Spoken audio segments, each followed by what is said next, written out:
আজ ভাই ফুচকা নিয়ে আসছিল, কারণ আমি অনেক দিন থেকেই বলছিলাম ভাইকে ফুচকা নিয়ে আসতে। তো দেখো ভাই ফুচকাগুলো নিয়ে আসছে, ফুচকাগুলো দেখতে অনেক সুন্দর। আর এখানে দেখো মিশাল নিয়ে আসছে, আমরা এইটাকে বলি মিশাল। আর অনেক জায়গায় অনেক রকম নাম বলে, যেমন চটপটি, মিশাল, ঝাল চানা বলে। তো আমরা এটাকে ছোটোবেলা থেকে দেখে আসছি এবং খেয়ে আসছি, এখনও খাই। এটা দেখলে জিভে জল চলে আসছে, একটু ঝাল হলে বেশি ভালো লাগে। এটার নাম হচ্ছে মিশাল।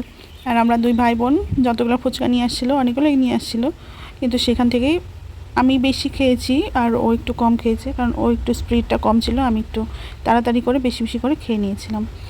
কিন্তু ফুচকাটা খুব একটা ভালো, মানে ভালো মন্দ বুঝি না। প্রথমে যখন ফুচকা খেতে যাই তখন ফার্স্ট যেই ফুচকাটা মুখে দেই তখন মনে হয় যেন এই ফুচকাটার মতো আমি আর কোথাও ফুচকা খাইনি।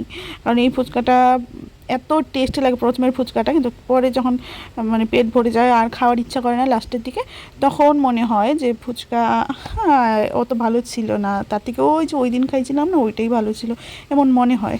তোমাদেরও কি তাই মনে হয়? তাহলে একটা কমেন্ট করে জানিও তো। আর নেক্সট ভিডিও নিয়ে খুব তাড়াতাড়ি আসবো। ভালো থেকো সবাই, টাটা।